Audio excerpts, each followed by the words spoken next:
Week 14 waiver wire additions. We are coming down to just that, the wire. We are just about to head into the fantasy football playoffs. So for most of these players, they're going to be either 1 week rentals to help you win if you need to get in, or hopefully they can be additions to your fantasy playoff stretch to win your championship this year. Starting at the QB position, the first QB I'm going to talk about who's still not rostered enough. If he's available in 12 and 10-man leagues or superflex leagues, you have to grab him. He is a great stash. He is a great start. It is Jacoby Brissett. He is averaging right around 20 points per game right now, which for any league size is fantastic. You know what you're going to get. You can pencil him in for 20 points. He's 19 points some weeks, 21, 22 points other weeks. He's averaging right around 20 points. This Cardinals offense isn't anything too gaudy. Their defense isn't that great either, so they're allowing people to score points. Jacoby Brissett isn't elite, but he is playing pretty well. I do think if Trey Benson ever can make his way out there on the field and get back out there, this run game will be a lot more dominant and it'll be more of an open passing game for him. If that does happen, especially in the playoffs, I think Jacoby Brissett could absolutely be a league winner for your fantasy football team.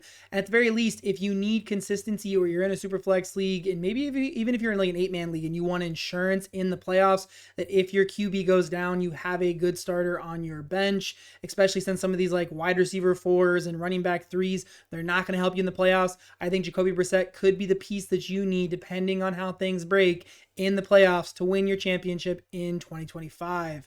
The last quarterback we could look at, and this is really for larger leagues only. 8-man leagues I would not recommend. 10, 12-man leagues, 10-man leagues, maybe not. Maybe not. 12-man leagues, superflex leagues, absolutely should be rostered in every single league. It is Kirk Cousins. Obviously, in week 12 and week 13, he didn't look that great. I do think going into week 14, 15, 16, he's going to look a lot better. This offense is really not as bad as it has been playing. The play calling hasn't been anything too great, but we do know that Bijan's elite. We know that Drake London's eventually going to come back. Maybe he's back in week 15, week 16, week 17. I don't know. But if he does return, then there will be a large elevation in Kirk Cousins' play because he'll have a true number one wide receiver out there. This Falcons team obviously has other pieces: Tyler Algier, Darnell Mooney, Kyle Pitts. There's not a bunch of slouches out there, but with Drake London out there, they become an elite offensive unit. When that does happen, I think Kirk Cousins gets back on pace to be a QB1-ish. So again, for larger leagues specifically. And if you're in Superflex, obviously you need anybody you can get, especially at this point in time in the year. My big mentality, again, is when Drake London comes back, he should start to pop off. So for large leagues, I think Kirk Cousins is worth stashing. If you do have an injury, you could do a lot worse than Kirk Cousins in your fantasy playoffs. When it comes to the running back position, unfortunately, there's no great pickups this week. I'll touch on the guys that I think are worth rostering and should be rostered in every single league, minus some 8-man leagues, probably more for like 10 and 12-man leagues, but some of these guys probably are rosterable in 8-man leagues as well. So the first running back is Blake Corum. We did see Kyron get a little banged up this week. I do think that there's a possibility where he could end up missing a couple of games potentially in the playoffs, especially if the Rams do have their seed locked up. If they're locked into the 1, 2, or even 3, and there's really no maneuverability, I could see them resting, him an extra week or maybe even 2, which means Blake Corum could take over. And obviously he's just one injury away from being a workhorse back for a top 5 to top 10 scoring offense in the NFL. I think he has to be rostered in probably almost every league size and every league format just because of his high upside viability, the top 10 scoring offense, like I already mentioned, and the fact that, like I already said, we are like at one injury away. So I think you got to have Blake Corum rostered. The next is Jordan Mason. Vikings offense, horrible. QB situation, horrible. What I do know, though, is Aaron Jones is older, already been banged up on the season, took a really big hit in week 13. There's a potential that he could go down any week, even from like a non-contact injury. I do think that he's being underutilized. Jordan Mason has a lot of juice. He has a lot of go. He should have been the starter for this football team. It should not have swung back to Aaron Jones. I understand they need someone who can catch the ball out of the backfield, but I think this is the big miss on KOC's part. I do think Jordan Mason is the better running back than Aaron Jones, regardless of who's starting and who's not. I watched the tape just like these coaches are supposed to be doing, and if they were, they'd be starting Jordan Mason. But the other issue that they're having, obviously, is offensive line play. Hasn't been that great with the injuries. I do think because of Aaron Jones potentially missing time, and the fact he could go down at any point, Jordan Mason not on the best team at this point, but I do think he could be a starting running back in the NFL any given week if Aaron Jones misses some weeks. So at that point in time, he's a viable enough running back in fantasy football. The next running back is Nick Chubb. Obviously, Woody Marks is the running back that you want to have for the Texans. Woody Marks has been banged up on and off throughout the season. He came out for a handful of plays. It may have been the rest of that series for the Texans. But Nick Chubb, not great, not elite. Texans run offense isn't that great or elite, but it's kind of in the same vein as Jordan Mason. You're going to have a running back who potentially could be the workhorse back on a football team who's not that explosive, but when you get into the playoffs, somebody else gets injured. If you have one of these starting running backs for whatever reason and they do go down, you may need to plug and play somebody, and he would not be the worst option out there, especially with how much better the Texans have looked over the past 4 weeks. Hopefully we can see CJ Stroud continue to play better and better every single week as he's coming back from the concussion. The next running back I'm looking at is Kenneth Gainwell. Obviously, it's kind of the same thing. We're looking for an injury. We see that the fact that the starter's been injured before. Jaylen Warren has missed a little bit of time.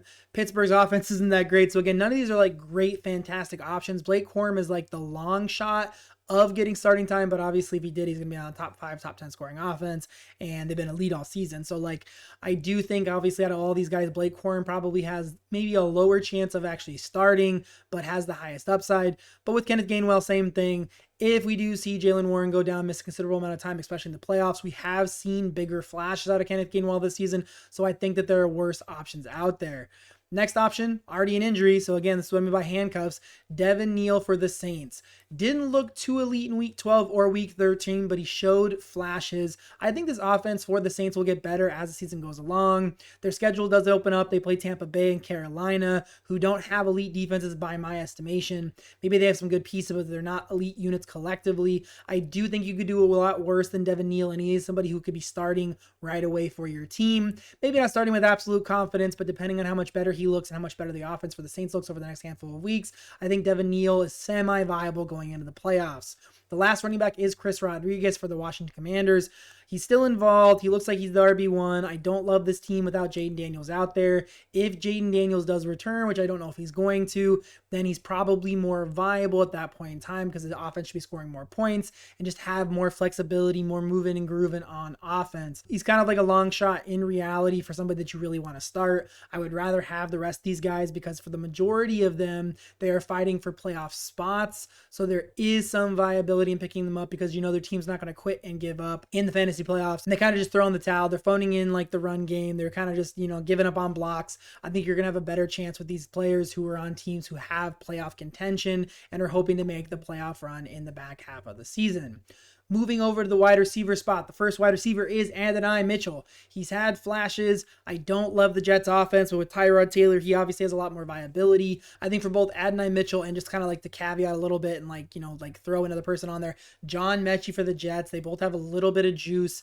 I don't know how viable they truly are because we've only seen like one decent week out of Tyrod Taylor. I am hopeful because of the Jets schedule and because of the fact Tyrod Taylor will get more comfortable as he's taking over more and more weeks, that both these guys could have some viability as like middling wide receiver 4s, which aren't home run hitters, but if you need a plug and play person and they come along more as we get to the next week or two, especially if you're on bye and you need some wide receiver help, you have like a first round bye or something, I do think that they could have come along enough in the next couple of weeks and could be viable for your football team.